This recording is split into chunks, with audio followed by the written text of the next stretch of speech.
gostaria de fazer a primeira pergunta, e dirigido a todos os palestrantes, né? E como pudemos observar, apesar de estar em lei, apesar de estar em todos os códigos de éticas profissionais, e apesar de ser um direito do usuário, né, a pergunta para todos seria: o que leva os profissionais à emissão de prescrições ilegíveis, incompletas, que podem colocar em risco a saúde do paciente que está sob os seus cuidados, seu nome e o da instituição em que atuam, prescrevendo de forma ilegível e incompleta? Então essa pergunta seria para todos os profissionais. E nós observamos, está na lei, está no código de ética de todas as profissões aqui, mesmo assim esse problema continua ocorrendo. Bom, é uma pergunta difícil de responder, porque eu prefiro pensar, do ponto de vista ético, que ninguém vai fazer uma prescrição ilegível ou incompleta porque ela quer prejudicar o paciente, né? Então a gente espera que o profissional não tenha esta ideia ao fazer a sua prescrição. Então, a gente parte do princípio que as pessoas estão fazendo, mas não sabem aquilo que elas estão fazendo. Eu imagino que um profissional, ao fazer a prescrição, dependendo muito do tempo de profissão também. Então, é muito comum que nos iniciantes de profissão, o fato de não ter tido uma bagagem suficiente durante a sua formação, talvez possa curtir com erros por incapacitação mesmo. Então, acho que em parte é porque não tem a capacidade de estar fazendo, ela não está fazendo de propósito, mas ela pode incutir com este erro, né? Dentro do conselho, especificamente com relação à prescrição e à ilegibilidade, esse tipo de demanda não tem surtido lá junto ao nosso conselho. Então, a gente não tem tanta experiência nesse sentido como alguns outros conselhos, sob o ponto de vista de ilegibilidade, né? Eu acho que nos hospitais a gente até participa junto com o farmacêutico, né, a preocupação e a batalha de tentar compreender uma prescrição médica também, associada com a prescrição dietética, e transcrevê-la por falta de informações ou porque as informações não estão condizentes com exatamente o paciente que está sendo atendido, tá? Com relação à questão ambulatorial, talvez isso possa ter, então, uma demanda maior, principalmente porque cresceu muito a prescrição dietética, a prescrição de nutricionista de fórmulas específicas para serem manipuladas nas farmácias, né? Sejam de suplementos específicos, nutrientes específicos e que podem ser milagrosos ou não, enfim, as pessoas têm procurado esses profissionais e aí sim a receita acaba sendo bastante minuciosa. Acredito que aí é uma área muito específica e que as pessoas deveriam realmente estar muito atentas nesse sentido. O que também pode acontecer com relação a prescrições, a orientações de terapia nutricional específicas no domicílio, né? Então, muitos pacientes vão com terapia nutricional especializada, seja por via oral ou por sonda ou alguma, né, ostomia. E aí sim, a prescrição, ou na verdade a orientação do nutricionista, ela tem que ser muito minuciosa, né? Então a gente tem que adequar a informação técnica à realidade de quem vai utilizá-lo no seu domicílio. O hospital já tem regra, já tem uma prescrição que de uma forma geral ela é até digitalizada, e a enfermagem que pratica, então existe lá o consenso, existem as normas e as boas práticas dentro da unidade hospitalar que protege o paciente de receber a dose adequada e a dieta adequada. No domicílio, isso já não é a mesma coisa, você tem que respeitar então o horário e, claro, é a pessoa ou o responsável que vai atrás dessa prescrição, e aí você teria que dar opções, né, comerciais para esta pessoa com a dose adequada na quantidade adequada para cada indivíduo. Então, assim, eu acho que o que precisa ser capacitação para o profissional mais jovem, acho que isso precisa melhorar. E aquele profissional que já é mais experiente, às vezes esquece de adaptar aquilo para uma realidade. Um paciente que tem menos informação cultural ou mesmo do seu ponto de vista de técnico, ele precisa de uma orientação muito mais minuciosa e exemplificada do que uma prescrição que um enfermeiro iria entender. Então, o enfermeiro consegue compreender a prescrição e a transcrição para o leigo tem que ser repensada, né? E O prontuário, se ele estiver digitalizado, facilita, mas a gente sabe que quem vai fazer essa orientação à prescrição é alguém e que a letra não vai ser, então, um problema, não é a elegibilidade. Ela pode estar incompleta porque é o profissional. Então, o fato de ter um prontuário informatizado também não vai resolver esta questão. Então, acho que é isso. Obrigado. Doutora Maria Lúcia. Bom, primeiramente eu queria dizer que nós não estamos mais acostumados a escrever, né? Então, eu mesma, às vezes, tenho dificuldade... Gosto de sentir o lápis escrevendo no papel e pego para escrever, mas sinto que minha mão já está endurecida porque o hábito é de digitar um teclado de computador ou de telefone, né? Então, eu acho que, primeiramente, a questão da ilegibilidade vem pela falta de treino mesmo de a gente escrever à mão, né? Alguma coisa, algum documento, enfim, e a própria receita. A segunda, eu vou dizer que é da própria formação, né? Antigamente, eu posso falar disso com cátedra, porque eu sou do tempo antigo, a gente tinha caderno de caligrafia, a gente treinava a letra. Esse era um exercício que a gente fazia concomitante ao processo de alfabetização. Então, acredito também aí há um pouco de falta de treino para que a letra seja melhor. Depois eu quero dizer das várias correntes, né? Eu sou professora universitária e eu percebo que, dependendo do ambiente que eu estou, cada professor transmite um tipo de orientação no sentido de ensinar ao aluno como prescrever. Eu acho que existe aí alguma falha por parte de alguns formadores também, que não passam essa informação de forma completa para que o egresso possa, então, prescrever de forma correta, com todos os dados necessários para aquela receita. Por conta disso, como eu já mencionei, nós confeccionamos um receituário que inclusive está no site, para que o cirurgião dentista possa acessar esse formulário, que já contém todos os itens que devem ser preenchidos, de maneira que ele não se esqueça de nenhum, inclusive contemplando o que tem na lei, o endereço do prescritor, o endereço do paciente, a forma de administração daquela droga, posologia, enfim, com todos os dados bem claros, para que não falte nenhum item nessa prescrição.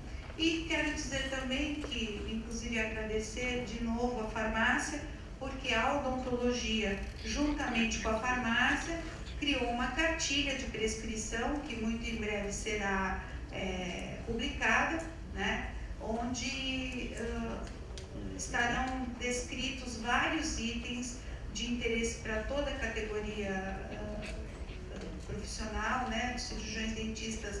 No estado de São Paulo, 85 mil, no Brasil, 270 mil, é óbvio que um documento lançado estadualmente, ele acaba repercutindo nacionalmente, para que a gente consiga contornar cada vez mais esses problemas de prescrição e que o paciente, que é o que está na ponta e que é o mais interessado e beneficiado por essa prescrição, possa tê-la com segurança na sua totalidade. Obrigado. A doutora Ana Paula. Eu acredito que é uma série de fatores, né? De tudo que a gente já colocou aqui. Então, vem desde, de repente, uma falta de tempo mesmo, por um excesso de carga horária, de ter que atender vários pacientes, e isso também reflete aí numa agilidade maior, talvez, para a prescrição. A cultura, né, como a gente colocou, de letra feia, né, está relacionado aí a um bom médico, mas a gente precisa, de repente, trabalhar melhor essa informação, né, e a gente está aqui realmente para discutir isso. E acredito que também, de repente, uma situação de prescrição digitalizada, isso realmente facilite bastante, né, a vida de todos nós, pacientes, profissionais que lidam aí com o paciente, enfim. Obrigado, doutora Ana Paula. Doutor Lavinho. Bem, eu acredito que nisso nós não vamos ter tanta divergência, porque é uma cadeia, né? O avião nunca cai por um problema só. Você pode acreditar que você vai levantando, vai ter vários problemas que levam até uma queda de um avião. Eu acho que a formação é importantíssima. A formação e você começar a falar do que na faculdade, de ética, de uma série de coisas, de legislação. Você mostrar, porque muitos de nós, se não é quase a totalidade aqui para uma colocação longe de querer ser muito duro, mas quase a totalidade, nós saímos da faculdade sem conhecer muito as legislações. Tá? Nós somos colocados no mercado de trabalho, o médico, por exemplo, sai do 6º ano, ele já pode medicar. E ele vai entrar na sua residência, fazer atualmente é 3, 4, 5 anos de residência, né? Você não tem mais residência de 2 anos, mas é 3, 4, 5 anos de residência, mas já está clinicando. Ele saiu até ontem, onde o professor ainda ensinava ele, quando ele se vê num plantão lá sozinho e não conhece muito isso. Então, eu acho que esse desconhecimento da legislação, que nós não podemos arguir, tá? O desconhecimento da lei, a lei está aí. Você tem 10 mil leis, infelizmente, está lá, e nós não podemos, né, esse não é um argumento que você chega na frente de um julgador, de um juiz, tal, e dizer, eu não conhecia. Bom, o senhor não conhecia porque não quis, né? Então, esse é um problema. Acho que a formação, o desconhecimento da lei, acredito que os fins nunca justificam os meios, tá? Mas o problema do volume é um problema insensatamente comprometedor. Seja no consultório do médico particular, só que lá fica um pouco mascarado, porque ele tem a condição de ter um computador no consultório dele e fazer isso, pelo menos uma grande gama. E as nossas unidades básicas de saúde, não estou dizendo só de São Paulo, vamos pensar no Brasil como um todo. Elas não têm os pronto-socorros, não têm, como você, em muitos locais, colocar. Então, aparece mais o problema. E o volume é maior. E o volume é muito grande. O que os gestores colocam para um profissional médico fazer, e o profissional médico se sucumbe e aceita, é uma coisa violenta. E, muitas vezes, só pelo excesso do que o gestor fez, ou então porque também dividem o plantão que não deveriam estar dividindo. Por isso que eu estou dizendo, a meia-culpa nós temos que fazer. Não vamos tapar o sol com a peneira, não. Divide o plantão que não deveria estar dividindo. Então, tem que fazer muito mais rápida a coisa. Tá? E escreve daquela maneira mais ainda dificultosa, né? E também nós temos que pensar nas habilidades. Tem gente que escreve bem, tem gente que pinta bem. Já pensou se nós tivéssemos nessa carreira aqui vários Monet? Que maravilha seria, né? Agora, se você me der um pincel para pintar, eu não sei pintar, possivelmente, uma grama. Então, também tem essas habilidades de escrever, como a doutora colocou aqui. As pessoas, às vezes, não escrevem bem mesmo, mas tem que caprichar, tem que melhorar. Tá? Então, eu acredito que esse é um problema muito que nós temos que enfrentar, e quero aqui deixar a minha visão que eu tenho do Sistema Único de Saúde. Sistema Único de Saúde, para mim, é a maior reforma que aconteceu no Estado brasileiro no segundo quinquênio do século passado. A Lei 8080, que veio instituir o Sistema Único de Saúde, isso é para ser uma coisa maravilhosa. Se não está sendo, é porque nós não estamos conseguindo colocá-lo para abranger aquilo que ele deveria abranger. Porque, pela primeira vez, passou a chamar toda pessoa de cidadão, e esse cidadão tinha o seu número, não era mais indigente, não era mais, sabe, quem chegava e estava encostado, ou seja, é para tratar desde um milionário até um simples funcionário da mesma forma, teoricamente. E nós não estamos conseguindo implantar. É claro que algumas partes implantaram. Órtese e próteses, opa! Parte de nefrologia, opa! Tem dinheiro. Tem dinheiro. Tá? Agora falta dinheiro para operar apendicite. Falta dinheiro para operar colicistopatia, né, cólica de vesícula, pedra de vesícula quando infecciona. Vão deixar infeccionar primeiro para entrar na urgência, com risco de mortalidade muito maior. Então, é o que eu disse para vocês.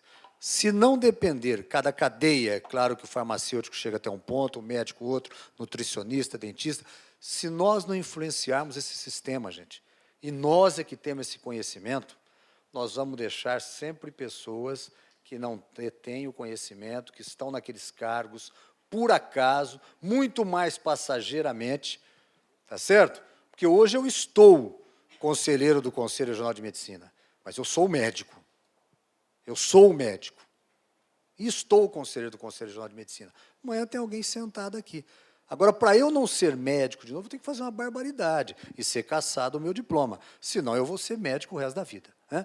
Então, eu acredito que é isso. É maior atenção, sair e os profissionais podem utilizar. E nós, falta interação, que aqui nós estávamos conversando, eu e o Pedro, falta a interação entre os profissionais. Aquilo que ele falou aqui, citou, de colocar o celular, eu vou dizer para ele, olha, nós podemos, e vamos avançar nessa linha, mas nós já temos uma legislação que diz o seguinte, tem que ter o endereço, tem que ter essas coisas todas, é só nós avançarmos nessa linha para deixar o profissional informado do que ele tem que fazer. E, a partir do momento, como que é vendido hoje os medicamentos, os entorpecentes, os medicamentos controlados?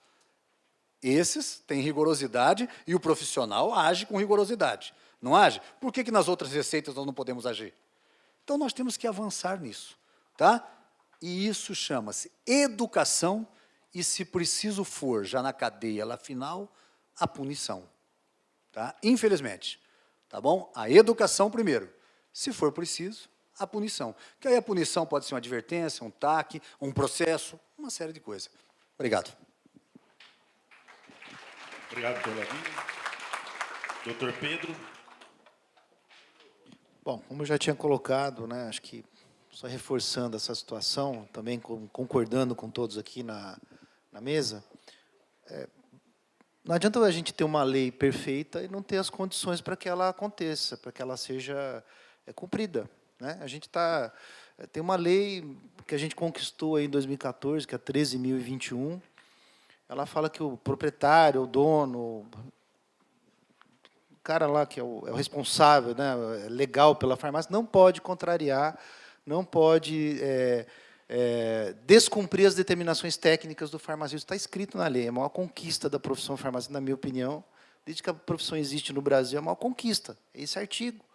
Essa é a farmácia, estabelecimento de saúde. Mas, e para cumprir? Que é o que a gente vem batendo, né? O Conselho, desde 2014, que a gente conquistou isso, a gente vem falando para os farmacêuticos. Por que não cumpre? Aí, o que a gente recebe de resposta? Ah, não dá. Ah, não consigo. Ah, não é assim. Ah, vocês acham que tudo é maravilhoso, mas vem aqui trabalhar no meu lugar para ver o que eu passo. Também então, a realidade não colabora para que você consiga cumprir a lei. E por que a realidade não colabora? Porque você não tem punição, você não tem fiscalização, porque você não tem postura do profissional. São várias questões, né? Então, assim, fiscalização. Tem a do Conselho. Fiscalização que foi criada na década de 60, com o objetivo de verificar se tem a presença do profissional. E alguma coisa a mais, as condições do exercício profissional, a gente consegue detectar. Entre elas, podemos detectar se está tendo autonomia para o profissional trabalhar. Podemos detectar isso. Ou seja, se ele é forçado a aviar uma receita que ele não pode aviar. Só que, para eu detectar isso na minha fiscalização, o profissional precisa colaborar. E ele não colabora. Ele omite isso do conselho. Ele não conta por quê? Medo de perder o emprego. Falta de postura. O comerciante fala para ele que ele é um mal necessário na farmácia. O comerciante trata ele como: você é um inconveniente aqui. Eu sou obrigado a te contratar, senão o conselho me multa. Então, já que você está aqui mesmo, vende remédio, pelo menos paga o teu salário. O comerciante trata ele desse jeito. E ele, ao invés de rejeitar isso, ao invés de ele ser contra isso, se revoltar contra isso, ele aceita. Ah, não posso fazer nada, preciso do emprego, paciência. E acaba entrando nessa conversa. Quer dizer, eu estou exagerando, né, gente? Eu estou sendo enfático, mas basicamente é isso. Não dá para a gente ficar... não dá para eu ficar falando palavras bonitas aqui. Eu preciso falar a realidade. E aí é mais fácil se revoltar contra os próprios colegas. Conselho não melhora o meu salário, por isso que eu estou nessa situação. Né? Ninguém faz nada pela nossa profissão. Ninguém melhora a farmácia, ninguém controla a farmácia. Bom, quem tinha que controlar a farmácia, fechar, baixar a porta de quem comete irregularidades, não é o conselho. Chama vigilância sanitária. Vigilância sanitária e Anvisa, por exemplo. Né? Que é quem desenha as normas, quem publica normas gerais. Faz o que em relação a receituário, a rotina, dia a dia? Tem a RDC 44, que já foi um grande avanço, mas depois disso nunca mais mexeu em nada. Paciente que tem uso crônico de medicamento, não tem uma solução para ele. Você passa lá uma receita para o cara usar 6 meses. Não existe uma norma que estende esse receituário. O sujeito que usa um produto controlado não tem nada que lhe permita renovar a sua receita. Causa uma super burocracia para o paciente e problema para o farmacêutico, problema para a farmácia. Mas ninguém está nem aí, isso não é importante. A vigilância sanitária não faz seu papel, não fiscaliza, não pune, não atende às denúncias do próprio conselho. A gente denuncia lá, pega a irregularidade, o conselho muitas vezes consegue detectar, o farmacêutico muitas vezes denuncia. A vigilância sanitária faz nada. Vai lá e ainda fala, olha, eu não queria vir aqui, mas vim porque o conselho, aquele conselho chato me mandou vir aqui. E ainda entrega o nosso fiscal ainda. Né? Então, é uma série de coisas, ninguém está contribuindo no ambiente. Por isso que continua acontecendo, e vai continuar. Quem pode mudar isso somos nós. Não havia receita que não dá para ler. Não cede à pressão de gerente de farmácia. Utilize o seu conselho para te ajudar, ao invés de ficar reclamando de salário, que nem é aqui que você tem que reclamar, é em outro lugar. Né? Mas não havia.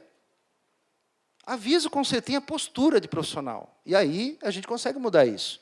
Se as farmácias não aviarem as receitas que não são legíveis, os prescritores vão ter que tomar uma decisão. Se as farmácias insistirem em educar o prescritor, vai começar a ter uma mudança de postura. Nós estamos tentando fazer isso via conselho. Mas o conselho depois que o problema já aconteceu. Mas no dia a dia, na lida do dia a dia, que vocês pegam todo dia essas receitas, não façam um álbum. Esse exemplo que eu dei é péssimo, né? Porque é um exemplo de submissão. Ah, eu não tenho jeito mesmo desse médico melhorar, vamos fazer um álbum da receita deles. Está errado, a gente se submete a uma coisa errada. A gente consolida o negócio errado. Então, o cara prescreve errado, doutor, olha, a partir de hoje não vou mais aviar a sua receita, porque eu não consigo entender, isso aqui é um risco, nós vamos acabar matando alguém. Eu e o senhor por escrever desse jeito, e eu por aviar as coisas que o senhor escreve, que uma hora eu vou errar. Não vou aviar mais. Ah, mas aí o cara vai na farmácia do lado, que é o que eu escuto sempre do farmacêutico. Né? Ah, mas aí o cara vai na farmácia do lado. Paciência. Se o sujeito do lado é irresponsável, não quer dizer que você tem que ser. Na hora que matar um, o juiz não vai querer saber disso. Vai falar, você sabe a lei, você sabe o código de ética, se não sabe, deveria saber. E perder o cliente não é motivo para pôr a saúde de ninguém em risco. Então, a gente precisa começar a ter postura mesmo. Está na nossa mão. Metade dessa discussão toda é responsabilidade nossa. Nós, farmacêuticos, temos que tomar postura. Não havia receita que eu não entendo. Não havia receita elegível. Não havia receita que eu não consigo tirar a dúvida com o prescritor se tem uma dúvida. E não havia receita que está errada. Básico. E eu não sou comerciante. Eu não atendo meta de venda. Eu estou aqui para proteger a saúde do usuário desse serviço. E se alguém quiser me pressionar a fazer o contrário, eu não vou fazer. Posso até não denunciar, mas não vou fazer. E o conselho está lá para isso, gente, para orientar vocês, para dar informação e para segurar essa barra. Porque se alguém obrigar vocês a fazer algo contra a lei ou contra a legislação, o conselho está lá para isso também.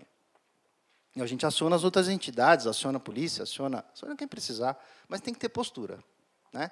Então, por que isso continua acontecendo? 50% eu entendo que a gente poderia mudar isso. Está na nossa mão. O resto a gente pode atribuir ao prescritor, às autoridades sanitárias, que não regulamentam a questão, mas 50% nós que temos que tomar essa postura. Obrigado, doutor Pedro. Passo a palavra agora para o doutor Fernando. Acho que, como último, não tem muito mais a acrescentar. Eu só... tem dois aspectos que são fundamentais, que foram ditos. Formação e educação dos profissionais, para que eles tenham consciência de que o ato de prescrição é uma parte da sua técnica profissional. Então, o médico, por exemplo, tão importante quanto saber fazer o bom diagnóstico, é saber fazer uma boa prescrição com a letra legível. Porque, senão, no direito, a gente tem uma palavrinha para isso, e se chama imperícia ou negligência. Imperícia, se ele não sabe escrever, não saber escrever não é desculpa.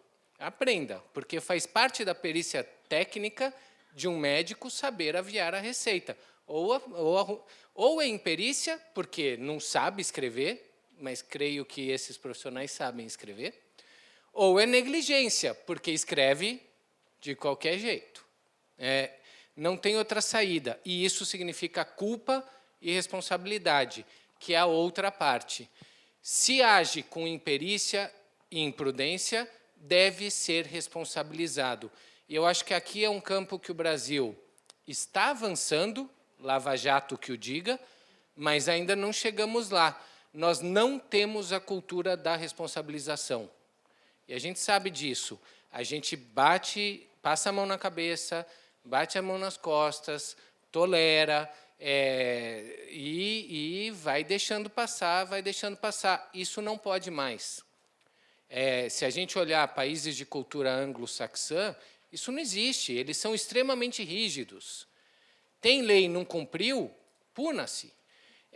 Aqui não. Então, de um lado, a formação para que a pessoa saiba o que tem que fazer corretamente. E, de outro, não fez corretamente, sinto muito, tem que ser responsabilizado.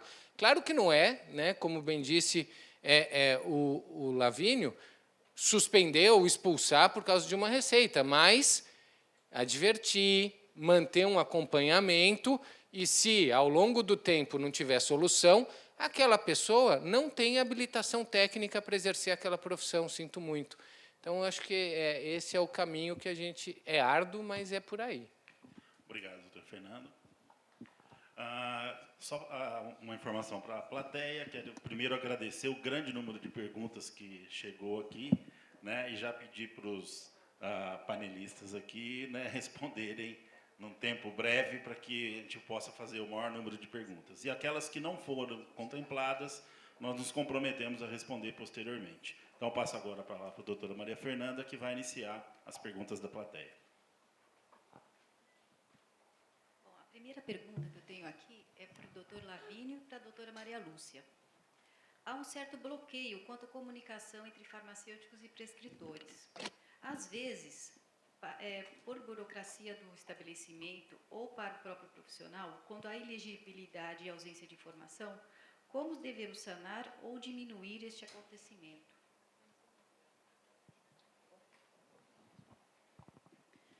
Olha, eu acredito que a sugestão do Dr. Pedro tenha sido excelente. Eu vou levar essa sugestão já para o Conselho Regional de Odontologia, né? Porque nós não queremos nem prejudicar a população, nem prejudicar os farmacêuticos e, como o doutor Fernando falou, também não chegar ao ponto dos números que o doutor Lavínio nos mostrou com relação à punição e responsabilidade. Então, eu acredito que a gente precisa mesmo ter um canal aberto de comunicação com o prescritor para que, de forma ágil, né, possa ser resolvida essa questão. Olha, eu estou aqui com uma receita sua, não estou conseguindo entender o que o senhor prescreveu. Eu não vejo, né, de forma imediata, eu acho que essa seria a melhor solução, porque as outras, da educação, da formação, elas vão demandar mais tempo, e a gente precisa de uma medida imediata. Eu acho que essa de melhorar a comunicação por meio do telefone celular é excelente.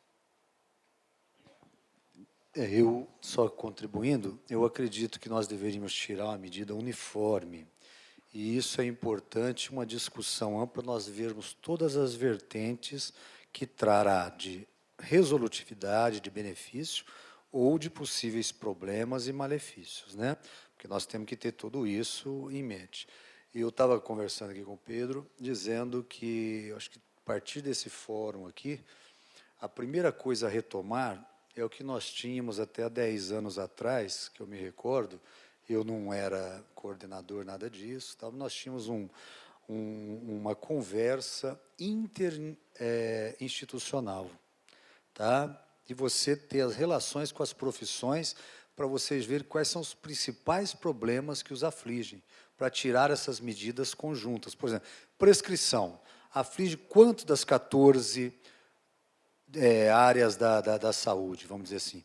Não pega o técnico de radiologia, não pega o fulano, não, mas pega, vamos dizer, uma gama de 5, 6 profissões. Vamos sentar essas 5, 6 profissões, e não estou falando aqui para formar comissão, porque eu detesto isso e não sou pessoa desse nível. Olha, vamos fazer uma comissão para não virar nada. Quer fazer uma coisa, enfrentar, então nós fazemos uma comissão. Então morre o assunto e ninguém mais, tá? Mas eu acho que é fazer, atacar esse problema de frente e, dentro da legislação, dentro dos códigos, você fazer algo que vá resolver, se não resolver 100%, mas pelo menos minimizar muito o problema, né? Eu vejo, por exemplo, o problema do celular. É interessante? É interessante. Mas há uma mudança de celular violento, que você pode ter o celular hoje, amanhã não tem. Estou dando exemplo só, né? Então, mas é claro, é uma solução.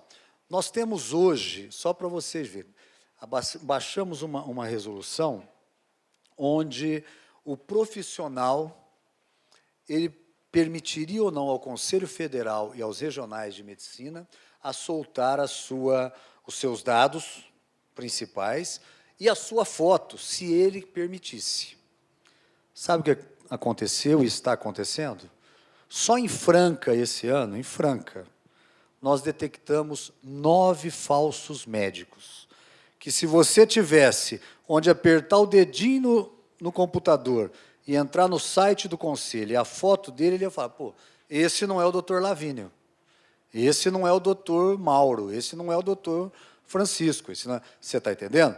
Então, eu acho que nós temos que evoluir para essas coisas, né? Como é que esse follow-up pode ser importante entre, principalmente, os prescritores e quem vai dispensar ou vai aviar a receita, o mais breve possível, um comunicado onde você pode, de repente, entrar na tela e ver lá quais são já os contatos dessa pessoa, né? Do que, às vezes, ficar dependendo, talvez, que eu achei uma excelente ideia do Pedro, mas talvez a gente amadurecer isso e sair de uma forma mais ampla e que vá resolver, né, aí com a anuência de outras profissões, né, do Conselho Regional de Odonto, de Nutrição, quem mais tem esse poder de prescrição, essas coisas todas, para a gente uniformizar e não dar margem, porque aqui ele não tocou o Fernando, ele tentou, né, ia falar, mas pelo tempo, nós temos que saber o seguinte, nós respondemos ou solidariamente, as nossas responsabilidades, elas são subjetivas, mas você pode conseguir provar a culpa através da imperícia, negligência ou imprudência. Tá certo? Você jogar uma receita que você não tinha, você foi, no mínimo, imprudente. Isso eu estou dizendo para vocês, farmacêuticos. Agora eu vou dizer para nós, médicos. E nós fazermos uma receita que não dá base de consistência para vocês aviarem ou dispensarem, o que acontece? Ou nós estamos sendo mesmo imperito na maneira de fazer, ou também imprudente, que cai no mesmo artigo no Código Penal e no Código Civil. E aí você vai ter ou crime, responsabilização de crime, ou responsabilização de indenização, que é o Código Civil. E aí, a hora que mexe no bolso, eu quero ver se o dono da farmácia vai te ajudar a pagar essa indenização, Pedro. Viu? Se o dono da farmácia ou os diretores do hospital, no caso dos médicos, vão ajudar os médicos a fazer isso. Primeira coisa é sair da responsabilidade. Falar, opa, minha responsabilidade, eu vou entrar com ação regressa. E qual que é a ação regressa? É aquela que, se eu perder, porque a minha responsabilidade é objetiva, a da instituição é objetiva, houve dano. Tá? Só que aí o que faz? Pega o médico e arrola depois de uma ação regressa, cobrando tudo aquilo que ele perdeu. Você está entendendo? Então, nós temos que ter essa prudência. E acho que é importante nós formarmos esse elo. Tá? Isso hoje aqui está me resgatando, isso que nós tínhamos há 10 anos atrás, e nós podemos fazer esse núcleo de reuniões permanentes, sabe? Reuniões mensais, e nos adequarmos para enfrentar os principais problemas. Obrigado. Viu? Eu peço licença só para dar uma informação para o doutor Lavínio, de que essa conversa interinstitucional acontece toda terceira quinta-feira do mês, no Conselho Regional de Odontologia. Eu coordeno o Fórum dos Conselhos.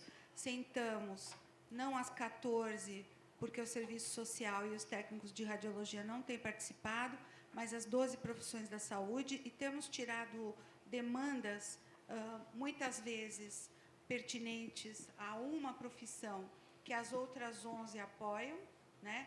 E também demandas que são comuns a 5, 6 profissões. Então, o espaço está aberto toda terceira quinta-feira do mês, às 19 horas, no Conselho Regional de Odontologia. Deixa eu só... Gostei da ideia, mas só dizer, quais são as 2 profissões que não participam? Tem 2. Serviço Social e técnico de radiologia. A medicina participa? Dr. Reinaldo Ayer. O Ayer, que é fantástico. Então, nós precisamos verificar isso, porque o Reinaldo é uma pessoa incrível. Se ele estivesse aqui, vocês iriam ver que pessoa fantástica. Então, nós progredirmos isso, sabe? Eu acho que é importante para nós, ninguém é pai de nada.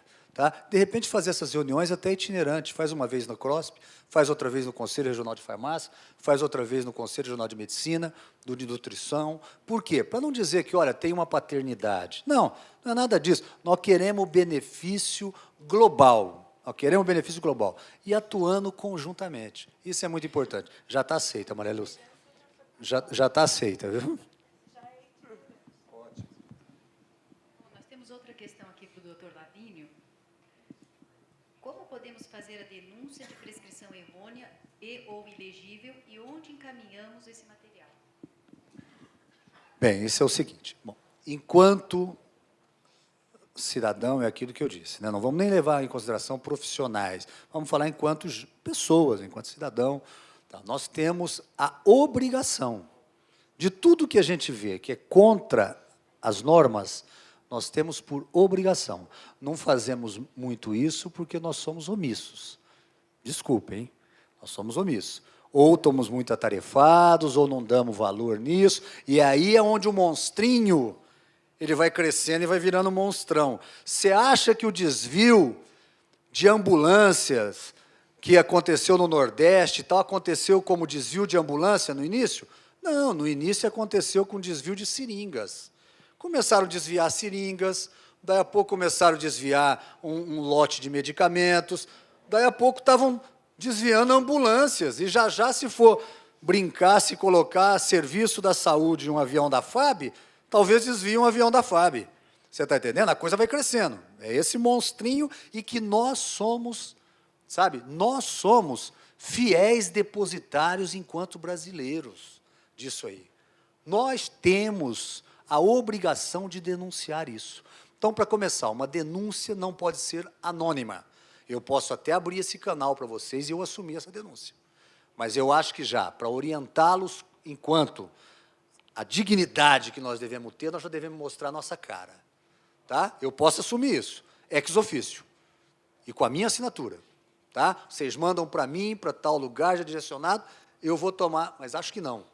Acho que nós temos que mandar isso, porque nós estamos preocupados em melhorar alguma coisa. E não é ferrar, desculpa, o profissional. Nós não estamos preocupados com isso. Nós estamos preocupados em melhorar para alguém. Tá certo? Então, esse é um dever. É fazer uma denúncia não anônima, endereçar ao Conselho Regional de Medicina do Estado de São Paulo, que vai cair no setor de denúncias, e aí de lá já vai tomar um pé. Tá? E aí você entra como denunciante. Agora, se for o Conselho Regional de Farmácia que faça, uma instituição que faça a denúncia, pode fazer também de odontologia, que vai entrar, entra ex officio, porque aí é instituição para instituição, não fica um denunciante. O denunciante passa a ser o CREMESP. Ou então eu vou abrir uma porta para vocês podem mandar em meu nome, tá? Porque eu coordeno essas partes lá também de denúncia, e eu vou tomar as medidas, só que aí vocês não vão ficar sabendo do resultado. Tá? Então, aí vocês não vão ficar sabendo, porque vocês não fazem parte do polo. Então, só fica sabendo, se você quiser saber o que aconteceu com aquela denúncia, mesmo que ela seja arquivada, mas ó, o médico foi chamado lá, assinou um termo, tal, você tem que participar do polo. Porque se você não participar do polo, eu só vou te agradecer e dizer, olha, recebi a tua denúncia, tal, estou tomando medidas. Você não vai saber que medidas que é. Tá bom? Quais medidas são. Então, eu queria dizer que é só endereçar o Conselho Regional de Medicina, que isso eu te garanto. Não existe, do tempo que eu estou lá dentro, não existe corporativismo doentio dentro do Conselho Regional de Medicina, do qual eu estou há 17 anos e participando com muito afinco lá dentro. Tá? E se tiver algum tipo de corporativismo que vocês notarem, corporativismo, não estou dizendo de corporativismo, que é aquele corporativismo saudável, porque nós somos uma corporação. Nós somos várias corporações na saúde, somos 14. Aí, quando fala de saúde, nós somos uma corporação que envolve as 14. Quando fala em país, nós somos uma corporação, que é o Brasil, e defendemos o Brasil com unhas e dentes. Tá certo?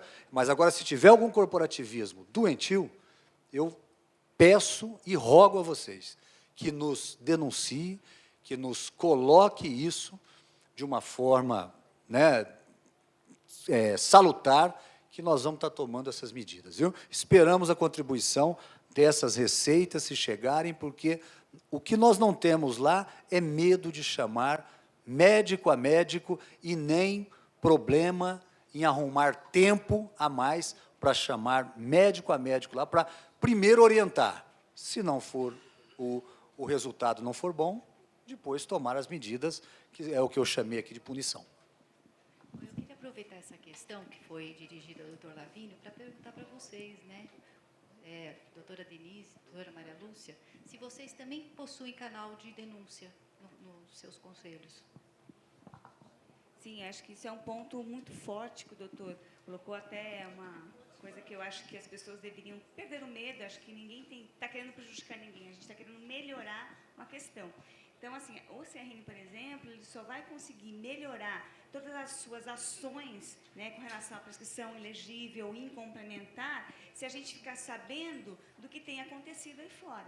Né? Então, se a gente não tem noção das prescrições erradas por alguns profissionais, a gente não tem essa demanda, como é que eu vou melhorar uma ação para poder evitar que isso aconteça? Então, a gente tem sim, o CRN está à disposição para denúncias relacionadas à nutrição e que a gente espera mesmo que todas essas pessoas façam isso. Por isso que a gente tem todas essas câmaras técnicas. Cada denúncia ou cada questão levantada relativa aos nutricionistas de várias áreas são encaminhadas de acordo com cada câmara técnica. Então, tudo que for de clínica vai para o clínico e a gente responde, a gente acaba. Por isso que também a gente fez, por exemplo, um RVT específico de MTM, que estava relacionado exatamente a evoluções incompletas, né, a evoluções que não condizem com a prescrição do nutricionista, né, e aí a gente conseguiu, então, iniciar um trabalho vinculado à MTM especificamente, que era algo que não existia. Mas a gente só fez isso por quê? Porque a gente começou a ter uma demanda nesse sentido e observar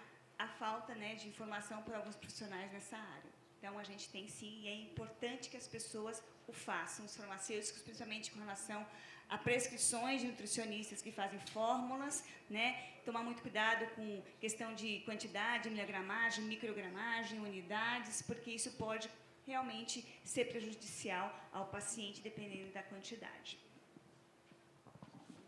Bom, no Conselho de Odontologia a gente também prevê isso, né? Porque, como o doutor Lavínio disse, são 135 mil médicos para 125 para agora 41 conselheiros. No caso da odontologia, nós somos 110 mil profissionais no total, 85 mil dentistas e os outros são das profissões auxiliares, e nós somos 10 conselheiros. Então, a proporcionalidade aí é infinitamente menor. Então, a gente costuma dizer, primeiramente, que todo cirurgião dentista, ele também é um conselheiro, ele também é um fiscal, e ele tem o dever de denunciar quando ele vê que alguma coisa não vai bem dentro da profissão. Da mesma forma que, nessa prática colaborativa interprofissional, a gente conta com as profissões da saúde que estão conosco nessa caminhada para que possam denunciar o que de ilegal possa estar acontecendo. No caso específico da prescrição, nós contamos que o farmacêutico possa fazer essa denúncia. Essa denúncia pode ser feita pelo site do CRO, através do canal Fale Conosco. Nós temos um aplicativo que você pode baixar tanto no Android como na plataforma Apple, do CROSP. Lá você tem, inclusive, como fotografar e enviar via aplicativo essa denúncia para o Conselho Regional de Odontologia, e nós, com certeza, iremos apurar. Da mesma forma como trabalha a medicina, o CRO também trabalha com denúncia, com audiência de conciliação e instrução de processo. Temos termos de ajustamento de conduta, onde o profissional assume a responsabilidade de não cometer mais aquela infração, sendo que, se ele reincidir, ele tem, inclusive, uma pena pecuniária bastante alta, né? Então, a gente conta realmente com essa colaboração, porque somos poucos para poder fiscalizar todo o nosso Estado, mas se cada um assumir essa responsabilidade, com certeza vai facilitar o caminho para todas as profissões da saúde. Só para falar que no CRN teria que entrar no site também, esqueci de falar, é só entrar no site, é o CRN 3, que abrange aqui São Paulo. Bom, agora nós temos uma pergunta para o Dr. Pedro. Qual a conduta que o farmacêutico deve ter ao receber uma prescrição ilegível de um paciente que está internado, sendo que o médico não está presente na unidade de saúde e não é possível contato telefônico com o mesmo? A única coisa que eu posso responder com precisão é: não pode aviar. Como disse o professor, se você avia uma coisa que está elegível, você não tem certeza, você puxa para você uma responsabilidade que até aquele momento não é sua. Então, eu creio que, assim, o procedimento correto dentro do hospital, deve haver algum protocolo para isso, seria acionar alguém da equipe médica, diretor clínico, alguém que vá tomar uma outra providência, providenciar uma outra avaliação médica, e aí, então, elaborar uma receita legível. Mas o farmacêutico não pode adivinhar, chutar, inventar e querer assumir para ele um problema que não foi ele que gerou, porque o problema que foi causado para o paciente, a partir daí ele vai responder. E na hora que chega lá no conselho, né, o fato vai gerar um processo ético. Ah, mas eu agi na boa intenção, mas isso não pode ser levado em conta. Então, código de ética. Se você infringir o código de ética, por mais bem intencionado, por mais santo que você seja, você vai sofrer o processo ético. E na hora do julgamento ético, o que vai ser levado em conta é o fato. Qual é o fato? Houve um prejuízo ao paciente, ponto. Ah, mas eu agi de boa intenção, eu não queria. Lógico, quem quer causar mal a alguém? Né? Quem que quer causar prejuízo? Mas aconteceu. Então, o julgamento ele vai ser preciso de acordo com o artigo que for infringido do Código de Ética. Então, a pessoa precisa ter consciência disso. A nossa profissão, ela exige técnica, precisão, responsabilidade e essa questão que foi levantada, né, da imperícia, da imprudência. Aviar uma receita elegível é imprudência. É a imprudência. Você está se arriscando. Você pode ter a sorte de dar tudo certo e pode ter 50% de chance, né? E profissional de saúde não é apostador. Ele não pode apostar com a saúde das pessoas. Ele tem que ter precisão técnica e responsabilidade em relação a isso. Então, é isso que vai ser julgado. Não assuma esse tipo de coisa, não puxe para você um problema que não foi você que causou. Use os protocolos. Se isso frequentemente acontece no teu hospital, procure a direção clínica, né? Crie uma solução como essa que aqui. Eu fiz uma proposta aqui meio que para agitar, né? Essa história aqui do celular, né? Mas, assim, é para mostrar que, às vezes, uma questão simples você resolve um grande problema. Mas, dentro de um hospital, mais fácil ainda. Ah, não dá para achar o cara. Tá bom, então, quando não puder achar o cara, o número 2 assume, o diretor clínico assume, o prontuário tem que estar à disposição. Deve ter. Dentro do ambiente fechado, é muito mais fácil ainda de resolver. E importante aproveitar os casos que acontecem para sempre aprimorar o sistema. Só contribuir. Dentro do hospital, realmente, eu acho que a coisa é muito mais branda e tranquila, porque você tem o coordenador do serviço, o chefe do serviço, o diretor clínico e, em última instância, o diretor técnico, né? Um deles você seguramente acharia para passar o problema. E ele até para dizer, olha, eu não sou da especialidade, mas espera aí que eu estou arrumando um outro colega aqui da especialidade. Ele assumiu o problema. Ele assumiu, porque isso até então está na esfera médica. Por que você vai trazer e arrastar isso para você?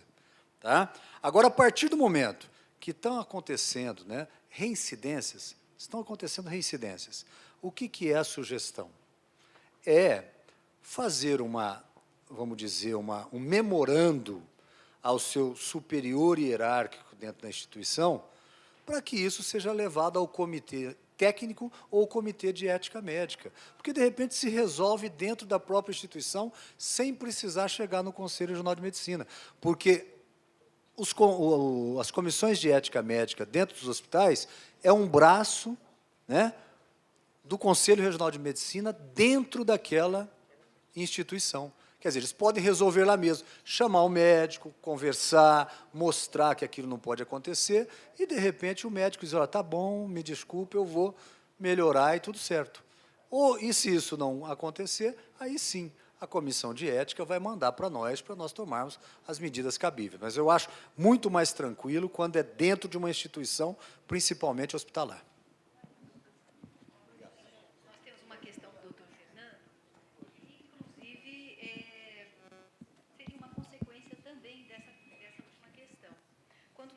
Processos de confirmação do receituário falharem e o farmacêutico recusar a dispensação, o mesmo pode ser penalizado por omissão de socorro? Não. Não, porque dispensação de medicamento não tem necessariamente a ver com socorro. Se a questão é socorro, leve ao pronto-socorro. Ou chama o SAMU. Então, de jeito nenhum. Não tem...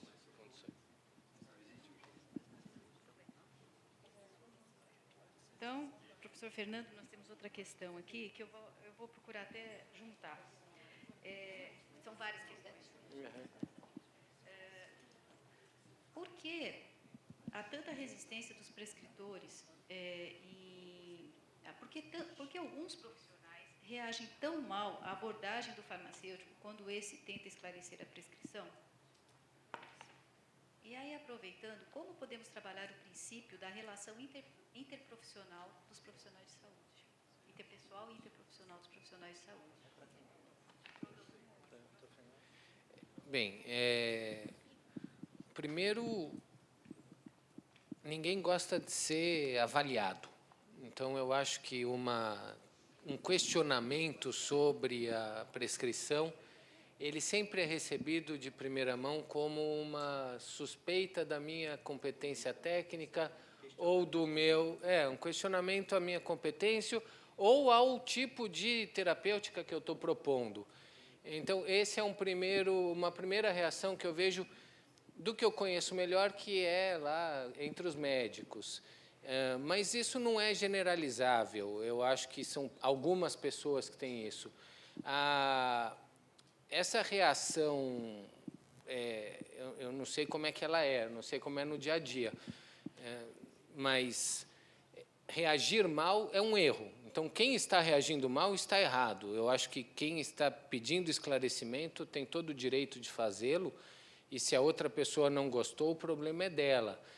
O porquê isso acontece, eu acho que é mais uma questão psicológica do que de saúde individual, do que de problema de saúde pública, que a gente tenta trabalhar na formação e resgatar.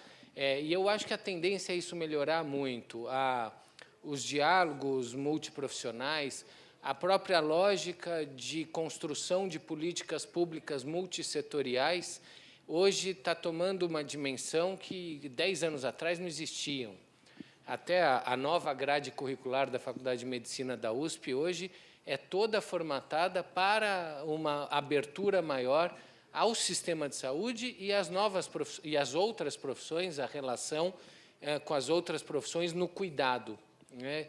E tendo como norte essa noção de cuidado. Então, desse lado, eu acho que não se sintam constrangidos se o prescritor se sentir melindrado. O problema é do prescritor. O dever do farmacêutico é de ter esclarecida a prescrição que está na frente dele e, com isso, prestar um bom serviço. Acho que não tem muito por onde.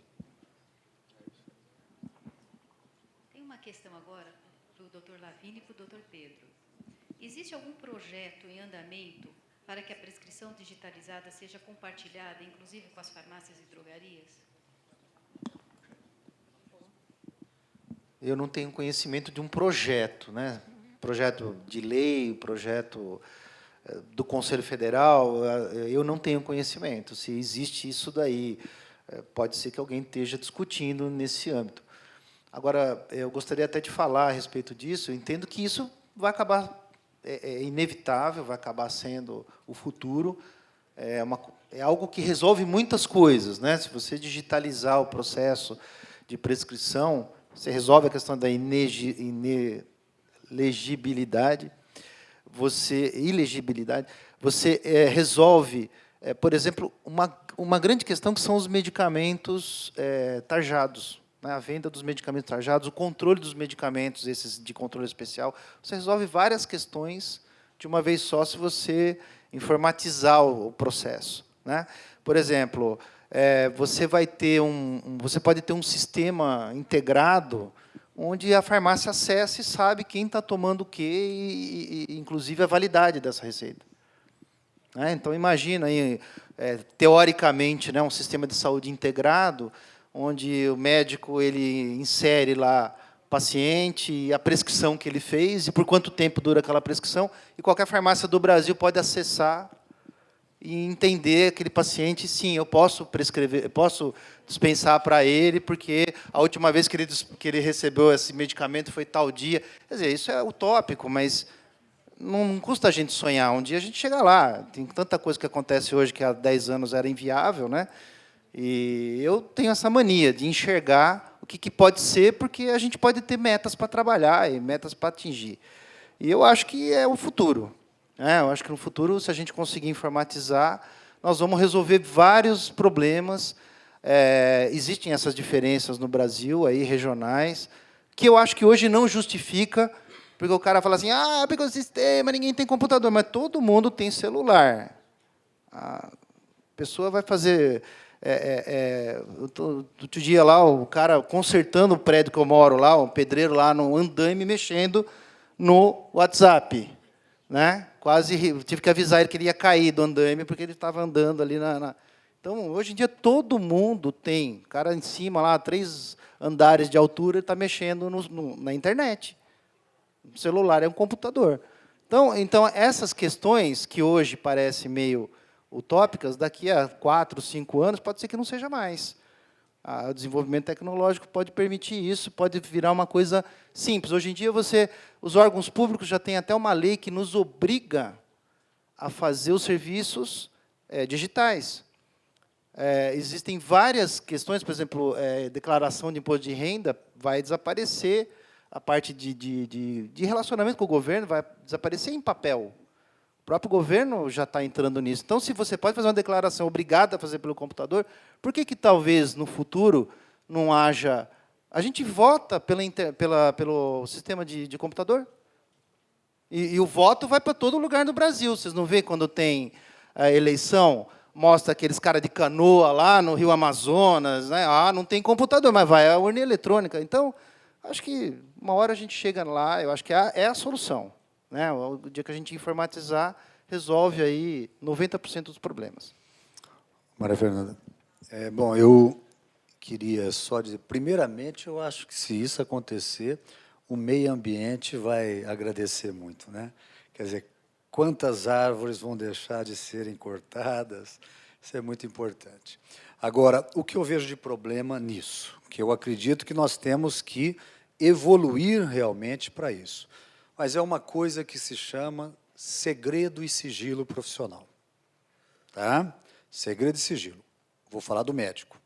O médico e qualquer outro profissional também, mas o médico está preso ao sigilo profissional pelo Código de Ética Médica. Então, tem que tomar muito cuidado o que ele manda para os outros e vai cair na mão de quem.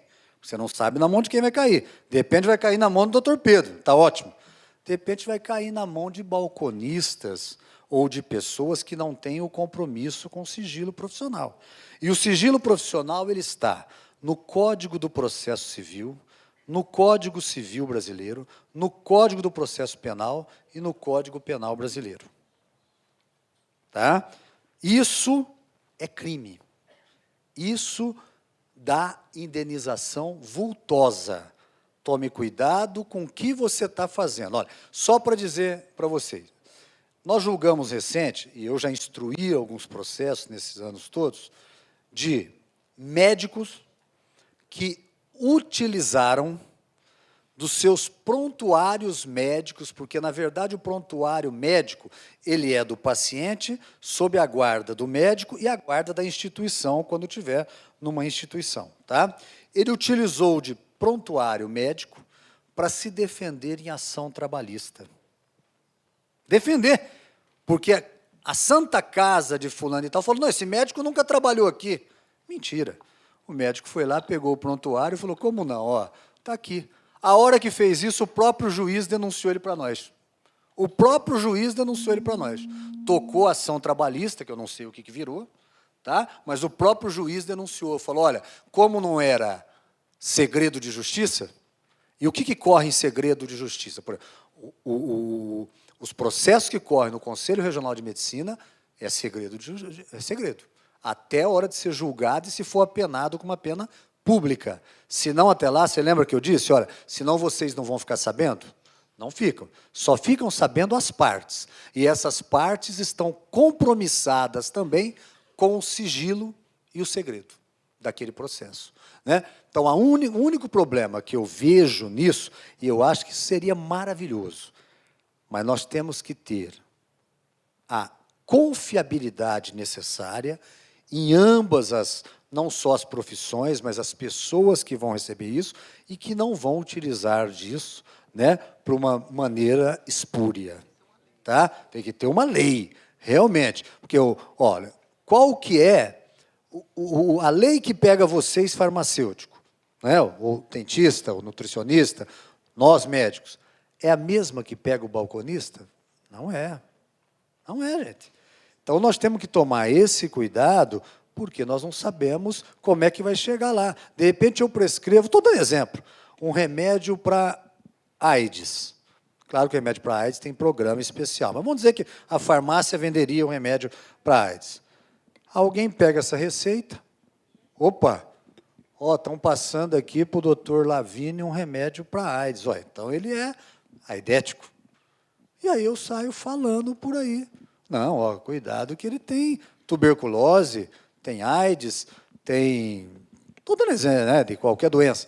Então, nós temos que tomar cuidado somente com isso. Agora, eu acredito que esse será o caminho sem volta no futuro, com toda a confidencialidade que vai ter isso, todo o rigor de segurança, né, o nível de segurança, que é chamado, quem entende de computação aí melhor do que eu, tem nível de segurança 1, nível 2, nível 3, quer dizer, aquele você colocar os níveis de segurança para isso chegar realmente somente ao farmacêutico, e não ao balconista, e não ao proprietário da farmácia, porque, veja bem, o proprietário da farmácia pode utilizar dessas receitas também depois para fazer barganhas com os laboratórios.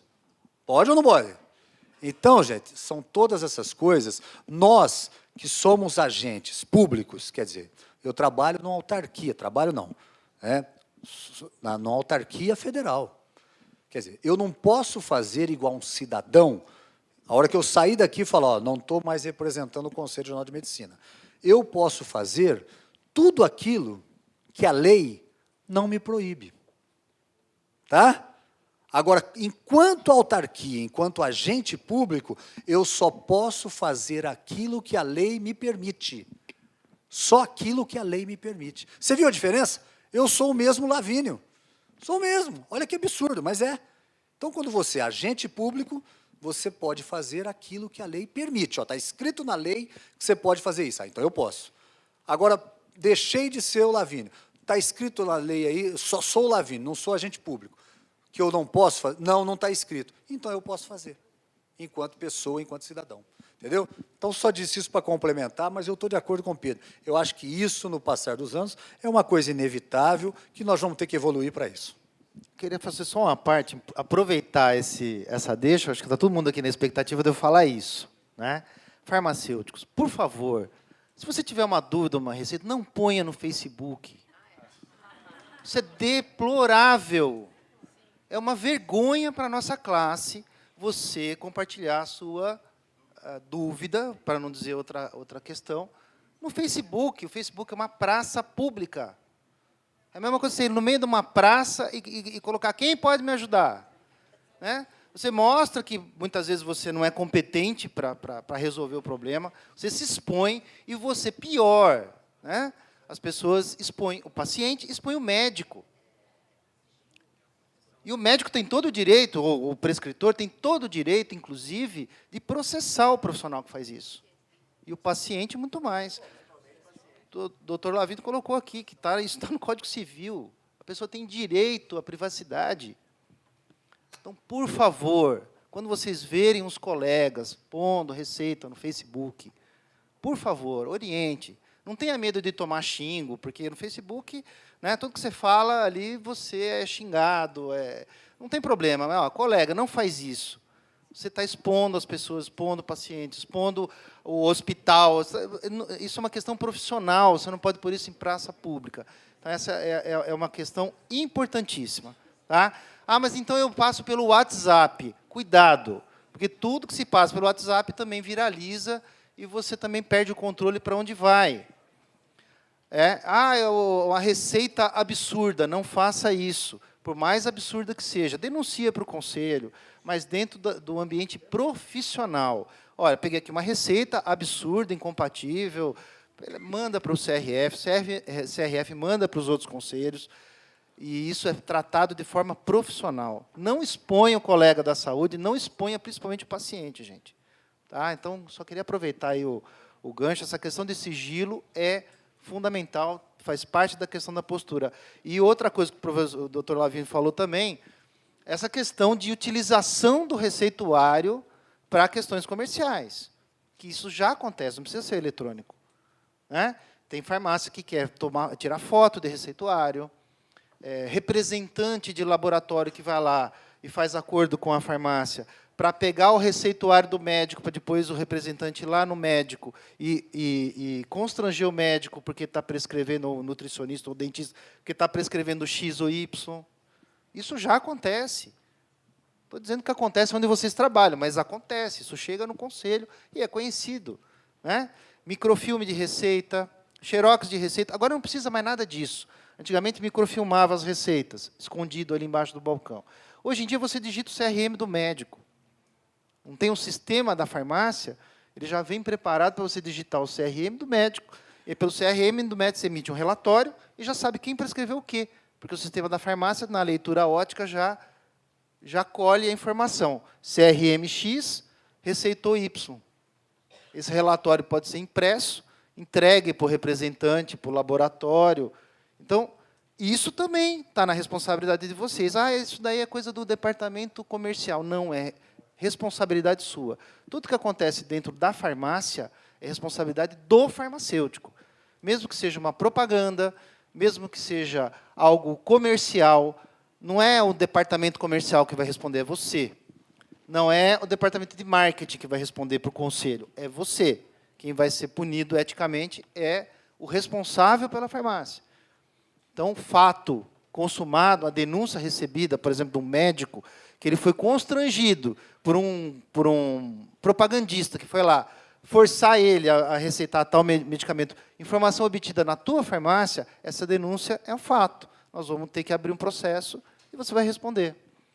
Então, resista a esse tipo de questão. Se você for pressionado, denuncie ao conselho, ao sindicato, nós vamos ter que tomar uma providência, mas não ceda a essas questões que complicam aí o teu exercício profissional.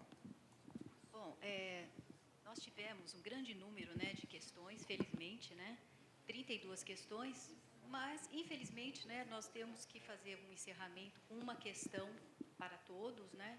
Então, eu gostaria de me comprometer com vocês, né, que nós teremos essas respostas no portal, na página do Comitê de Direitos e Prerrogativas, e gostaria de pedir a colaboração de vocês para que possam responder essas questões e deixar, então, no nosso site.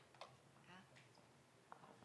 Bom, fazer um encerramento, fazendo uma pergunta a todos. Em sua opinião, que medidas poderiam ser tomadas pelos conselhos profissionais e outros órgãos públicos para minimizar esta prática e garantir a determinação legal? Eu vou dar aí 2 minutos para cada um poder responder, começando pela doutora Ana Paula Pereira de Miranda. Eu acho que de tudo que foi discutido hoje, né, várias sugestões foram dadas aqui.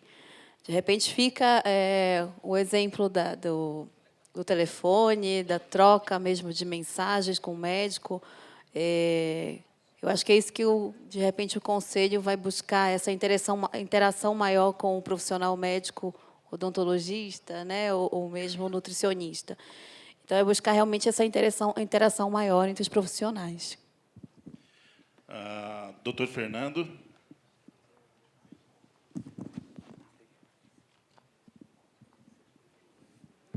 Eu acho que não tem muito a acrescentar, mas eu insistiria. São 3 caminhos: a articulação interprofissional, e eu acho que as propostas que saíram aqui dos encontros mensais e são fundamentais. Formação, trabalhar com campanhas educativas. Eu acho que na universidade a gente trabalha na base, mas depois que o profissional sai de lá, o mundo é outro, e os conselhos profissionais adquirem uma função de capacitação permanente, seja pelo controle ético, seja pelas informações sobre o que é o mercado de trabalho que vocês estão entrando. Então, e os conselhos são muito importantes no sentido dessa formação e esclarecimento profissional. Aqui eu acho que tem muitas boas ideias para isso, a cartilha, né? Eu fiquei curioso de ver, eu acho que é uma iniciativa importantíssima. Esse é o caminho, usar a rede, e-mails para comunicar, para esclarecer os profissionais sobre as diferentes responsabilidades e sobre os limites da sua atuação, é importantíssimo. E, de outro lado, uma contribuição social para a responsabilização, seja do colega, o que é sempre chato, mas é importante ter. Vejam, a atuação de conselhos profissionais não é atuação sindical. O conselho profissional ele tem que zelar pelo bom exercício profissional e pelo ético exercício profissional. E se existe um mau profissional na praça, ele vai responder pessoalmente, mas ele coloca em risco a imagem de toda a profissão. Então, denunciar, eventualmente, colega é fundamental, e não ter medo de denunciar outras profissionais que não estejam atuando de acordo com o exercício ético profissional. Aqui foram dados os caminhos de denúncias e uma exposição. A gente tem que passar a respeitar as regras e as normas e a levá-las a sério um pouquinho, de forma um pouco mais consequente do que hoje a gente tem. Então, muitas vezes, para evitar uma exposição pessoal, a gente deixa passar coisas que estão sendo colocadas aqui, né? E eu acredito que muitos de vocês que estão aqui porque viveram na pele o problema da prescrição ilegível. Eu até gostaria de perguntar como é que vocês agiram, mas eu acho que é essa reflexão que eu gostaria que vocês fizessem. Como vocês agiram e, depois do que ouviram essa manhã, agiram corretamente ou não? Né? E essa reflexão ela é permanente durante todo o exercício profissional. Bem, aproveito para agradecer mais uma vez o convite e desejar a todos aí um ótimo evento ao longo do dia. Muito obrigado, doutor Fernando. Agora, com a palavra, a doutora Denise. Eu acho que, na verdade, todos já disseram isso. Com relação ao Conselho Regional, o que a gente procura é estar sempre fiscalizando todas as áreas afins, e, durante essas fiscalizações, o próprio fiscal ele já tem o papel de capacitação e de orientação ao profissional sobre as regulamentações, sobre alterações que eventualmente possam estar surgindo, e aí entra a questão da prescrição da elegibilidade. Mas um ponto que eu acho que é fundamental e que ficou claro aqui para todo mundo é a questão da educação, né? É uma coisa que vai ser a médio e longo prazo, mas que deve ser instituída desde a universidade, desde a formação do profissional em conhecer todas essas legislações, conhecer a questão judicial, o que aconteceria com ele se ele infringir aquela lei, e aí sim ele vai perder, eventualmente, o fato de poder exercer sua profissão. Então, a pessoa tem que saber das suas responsabilidades, uma vez que ele está se formando em um profissional de saúde. Então, isso deveria ter mais. E eu acho que o Conselho de Farmácia está de parabéns, porque está fazendo um evento para a gente discutir isso, e que deve ser continuado. E aí, acho que a ideia é trazer casos específicos, né? Então, se você tem um caso específico, vamos discutir esses casos, e em cima de cada caso a gente pode entender e, de repente, achar outras soluções nesse sentido. Muito obrigado, doutora Denise. Agora a palavra à doutora Maria Lúcia. Bom, então, para finalizar, eu vou retomar algumas questões, como a importância da prática interprofissional, né? Sozinhos nós não fazemos nada, embora cada um de nós trabalhe no seu quadrado, ele tem que ter essa comunicação como se fosse uma corrente mesmo, porque a gente está vendo aqui que existe o bom atendimento, existe a prescrição, mas se você não conseguir dispensar, essa cadeia está quebrada e você não vai promover saúde. Então, a gente precisa incorporar esse conceito de que nós fazemos parte de uma rede e que cada um de nós tem que fazer o seu papel corretamente, porque senão essa rede não vai atingir o objetivo final, que é a promoção de saúde, né? Por outro lado, quero também chamar a atenção para a importância da formação. Então, nós temos, como Conselho Regional de Odontologia, nós temos tomado cuidado de incentivar e estimular esse conceito de interprofissionalidade. Temos ministrado cursos no projeto Integração, que vai para todas as regiões do nosso estado, inclusive com prescrição, tema específico sobre prescrição. Então, com isso, a gente leva mais conhecimento aos nossos profissionais. Fizemos o receituário eletrônico, que também já consta, como eu disse, todos os itens, para que o profissional não se esqueça de preencher nenhum deles. Estamos fazendo a cartilha em parceria com a farmácia, né? Então, essa cartilha ela é construída primeiramente com a parte legal e depois, inclusive, ela vai conter como se prescreve os medicamentos analgésicos, anti-inflamatórios, antibióticos, né? Porque outro dia mesmo a gente pegou uma receita de um medicamento que é prescrito de 12 em 12 horas e ele foi prescrito ao paciente de 8 em 8 horas, o que pode levar, inclusive, a uma intoxicação medicamentosa. Então, a gente está tendo também esse cuidado com relação à cartilha para colaborar com aquela falta de formação ou de aprendizado que houve durante o processo da faculdade. Estamos também no Fórum dos Conselhos de Atividade Fim Saúde, que já tem o grupo de trabalho da educação, que é o grupo que está trabalhando a cartilha. Nós vamos também instituir um grupo de trabalho de fiscalização conjunta.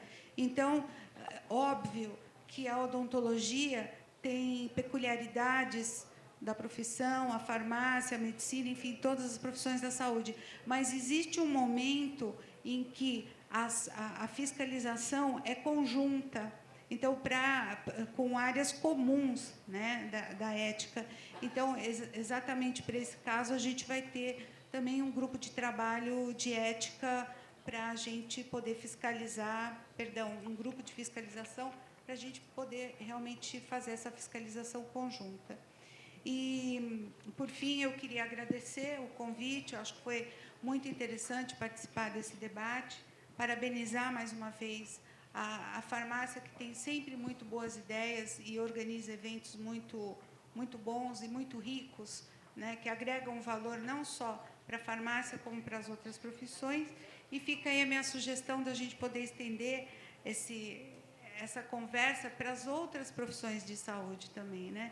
Pensar num grande seminário, num grande fórum que pudesse trazer todas as outras profissões para que a gente pudesse realmente começar a mudar esse paradigma, né? E conscientizar o profissional da importância que ele tem nessa cadeia de promoção de saúde. Muito obrigada. Obrigado, doutora. Doutor Lavínio.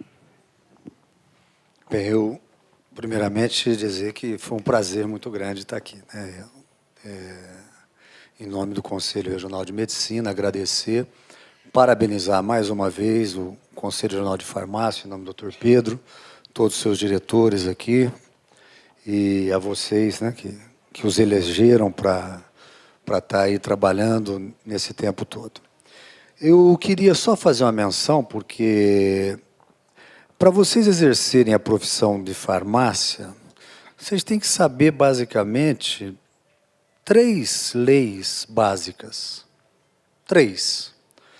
O decreto-lei que criou e regulamentou a profissão de vocês, que é o 20.377, de 1931. Segundo lugar, a Lei 3820, que é de 1960, que cria os Conselhos Regionais e Federal de Farmácia. E, em terceiro, o Decreto-Lei 85.878, que é quem regulamenta o exercício profissional de vocês. Então, quem não tiver essas 3 leis, pelo menos já lido alguma coisa, e o código de vocês, né?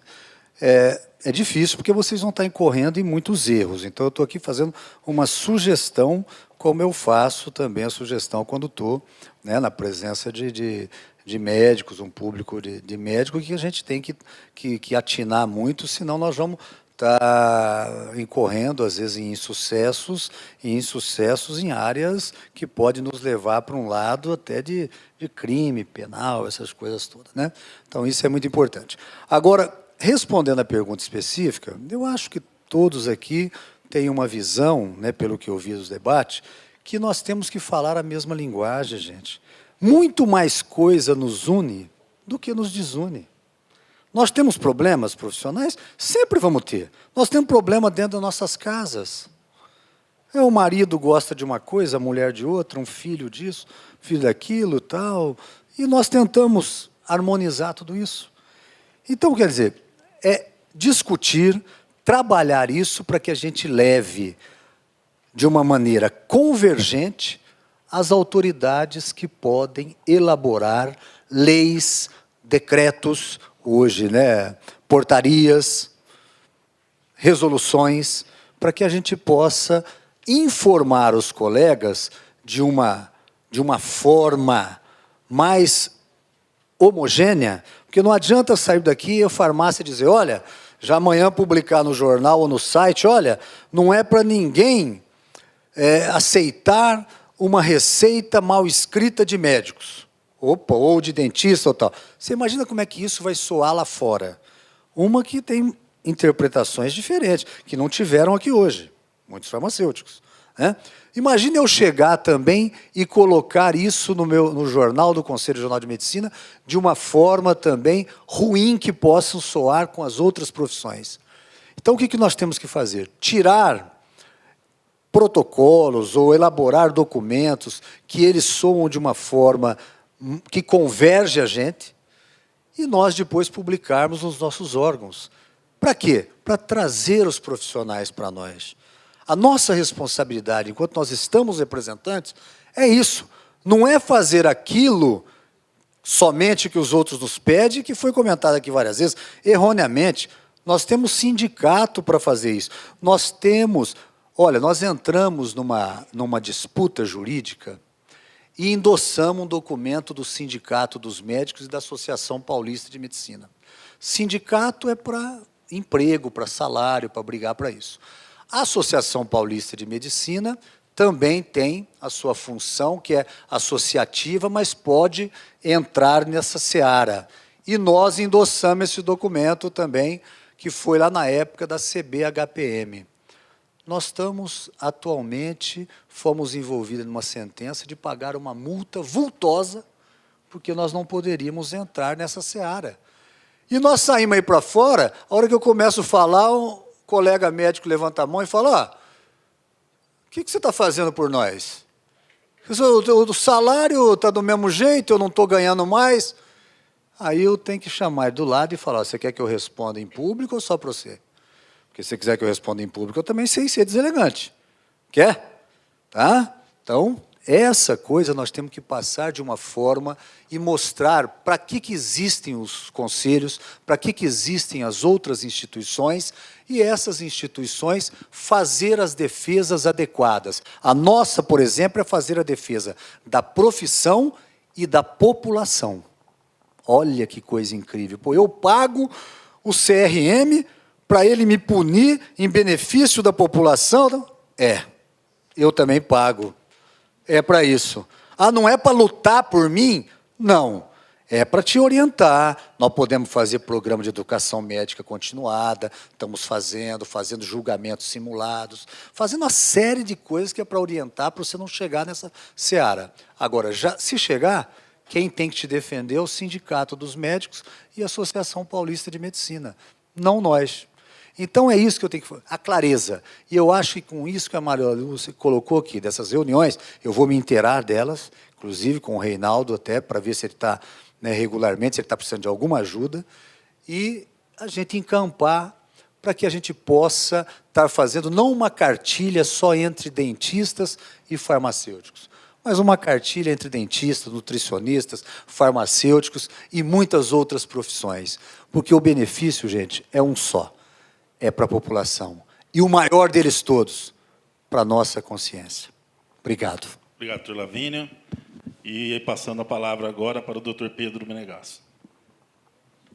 Bom, então, agradecer aí demais aí a presença dos conselhos, né?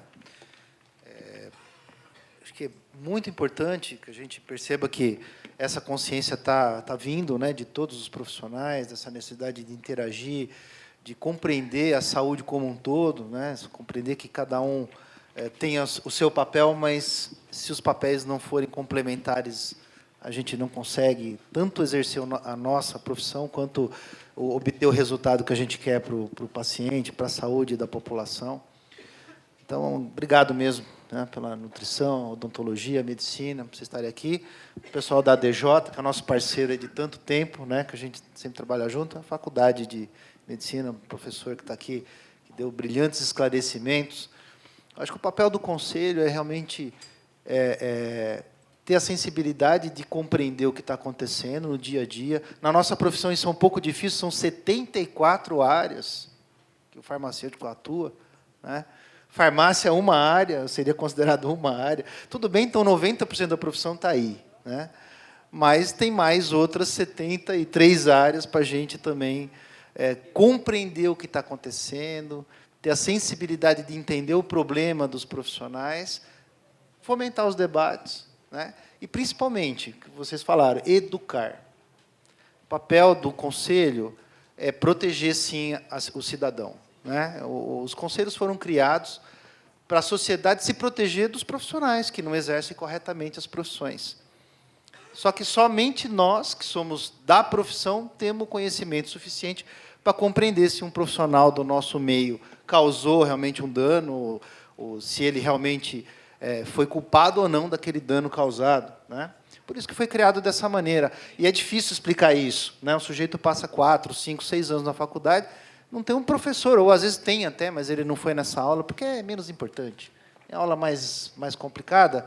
E ele não entende, ele não compreende, sai sem essa formação básica de que o conselho é para isso. O conselho defende o âmbito da profissão, né? Defende o exercício da profissão. Nosso caso, existem problemas ainda de fronteira, né? Nós temos áreas de exercício profissional onde outras profissões, às vezes, confundem, às vezes, temos esses problemas, né? Ter que defender o âmbito de atuação do farmacêutico, mas a grande questão mesmo, né, que o CRF particularmente defende, é a questão da compreensão das pessoas sobre o que é a farmácia, o que é a profissão farmacêutica. E é esse o esforço que a gente tem que fazer.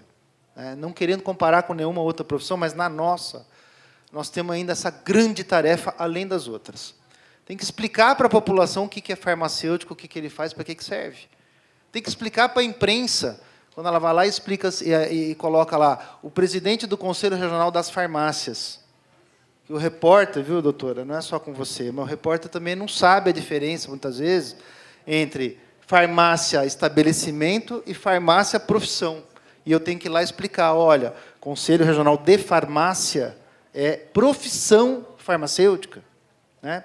Então, a gente tem todas essas dificuldades. E uma profissão como a nossa, que é extremamente importante, mas que as pessoas têm que ser educadas para compreender essa importância, o que acrescenta ainda mais uma situação que a gente precisa trabalhar. Mas a gente vai conseguir, como eu disse, reverter isso à medida que o país evolui, que as questões evoluem, que o cidadão começa a ficar mais consciente dos seus direitos, que nós, farmacêuticos, no dia a dia, na lida com esses pacientes, o conscientizamos. Nós temos que fazer esse papel. Não existe mais espaço para aquele farmacêutico só técnico, aquele que só manipula o medicamento, aquele que só faz o trabalho técnico. O farmacêutico ele precisa falar com a pessoa objeto do seu trabalho, que é o paciente, aquela pessoa que vai lá buscar o serviço e mostrar que ele está ali para prestar um serviço. E o farmacêutico precisa se afastar do que tentam impor para ele, de que ele é um vendedor ou de que ele é um funcionário ali na farmácia que precisa achar um espaço, que é o contrário. A farmácia tem que girar em torno do trabalho do farmacêutico. Isso agora é lei. Isso está na lei. Eu falei aqui, acho que eu evitei de apontar itens da legislação, até porque quem me precedeu já fez, né? Inclusive da própria legislação farmacêutica. Mas tem uma coisa que eu preciso chamar a atenção. A gente fala tanto da 13.021, e a 13.021 fala de receituário também.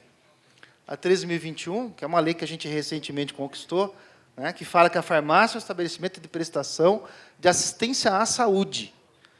E essa lei, ela, entre outras coisas importantes que eu já citei aqui, ela fala no artigo 14, cabe ao farmacêutico, na dispensação de medicamentos, visando a garantir a eficácia e a segurança da terapêutica prescrita, observar os aspectos técnicos e legais do receituário, que está escrito na lei, né, além de tudo que foi falado aqui. Então, cabe ao farmacêutico fazer valer a farmácia como estabelecimento de saúde e a farmácia como estabelecimento de saúde. Respeita, em primeiro lugar, o paciente, a necessidade de saúde das pessoas. E a farmácia, estabelecimento de saúde, ela gravita em torno do farmacêutico, que é ele que está ali para garantir que esse estabelecimento seja um prestador de serviço na área de saúde. Isso precisa ficar marcado no nosso exercício profissional. A gente precisa respirar isso, precisa ter essa postura e precisa bancar essa postura. E precisa enfrentar, sim, porque vai ter o empregador que vai pressionar, vai ter o paciente que vai pressionar. A nossa profissão, ela é isso, ela é um intermediário. A gente está ali no meio, segurando, de um lado, uma pessoa que quer comprar um produto, como eu falei, deposita no produto a esperança de uma série de outras coisas, e acha que remédio resolve tudo, e, do outro lado, um comerciante que quer que a gente venda, o que quer vender, e que acha que o estabelecimento dele é como um supermercado, quanto mais ele vender, melhor. E aí nós estamos no meio. E na hora que nós estamos lá no meio, não tem sindicato para ajudar, não tem conselho para ajudar, não tem vigilância sanitária para ajudar, não tem polícia para ajudar. Na hora que você recebe uma pressão, é você que tem que tomar uma decisão. E é você que tem que ter firmeza para não corromper os princípios éticos da profissão. Porque depois que você corromper os princípios éticos, é você que vai responder. Se você não responder para o conselho, se ninguém te pegar, é para a sua consciência que você vai responder. E o prejuízo que você causar às pessoas será uma consequência dessas decisões que você tomar. Então, é isso que o conselho tem que fazer. Chamar a atenção, educar. É muito difícil falar de ética num país como o Brasil, mas é a nossa matéria-prima nos conselhos. A gente tem que chamar o tempo todo a atenção para esse tipo de coisa, que quando a gente fala por aí, as pessoas falam, mas vocês estão viajando. A pior coisa que tem, a coisa que mais me deixa chateado, desculpa eu me estender, é quando a gente fala de ética, quando a gente fala de respeitar as normas, e as pessoas agem como se você estivesse falando de uma coisa, isso é coisa da Suíça. Bom, eles só chegaram lá porque eles passaram por uma fase pré-histórica como a gente, né, no ponto de vista moral, e chegaram onde estão. Agora, se a gente quer continuar a vida inteira ruim, né? Eu me lembro quando a gente começou essa luta lá atrás, falava assim, tem que ter um farmacêutico por farmácia, pelo menos, tem que ter um farmacêutico, toda farmácia. E davam risada da nossa cara. E falava assim, vocês estão loucos, isso nunca vai acontecer no Brasil. É isso que mantém a gente no atraso. É essa fala. Quando vocês verem, ou quando vocês se pegarem pensando dessa maneira, pensem que é por isso que nós estamos nessa situação. Porque a gente não acredita no futuro. A gente não acredita que pode mudar as coisas. E nós estamos no conselho porque a gente acredita que pode mudar. Senão, a gente não passava o que a gente passa. De atuar no conselho, de aguentar todas as broncas que a gente leva, até por coisas que a gente não é culpado, salário. Né? Mas a gente continua firme ali, tomando cacetada, brigando pela profissão, brigando por coisas que nesse país ninguém acredita. Seriedade, cumprimento das normas, postura ética. Mas a gente continua firme, porque a gente acredita que é possível mudar. Então, gente, todos nós, vamos acreditar. Quando vê aquele reclamão, aquele cara chato, que só sabe reclamar, vê defeito nas coisas que as pessoas fazem, quando critica tudo, né? Quando só reclama da profissão, reclamar da profissão em público, eu estou falando isso, mas acho que serve para todas as nossas áreas, né? Reclamar da profissão em público é uma vergonha. Você está escancarando numa praça pública, por exemplo, na rede social, né, uma insegurança que você tem. Eu não me trato com um profissional de saúde que o cara reclama da vida, que acha que tudo é uma porcaria. Você não passa segurança, você não passa firmeza, você não passa convicção, você desmoraliza a sua própria profissão em público. Quando vocês verem os reclamões, repreendam, não dão atenção, não comente o post deles. Né? Vamos sair fora desses caras, porque são esses caras que mantêm o atraso. São esses caras que reclamam e esperam que alguém faça por eles o que eles não têm coragem e capacidade de fazer. Nós podemos não acertar tudo, e podemos não conseguir transformar tudo que a gente quer, mas nós estamos aqui.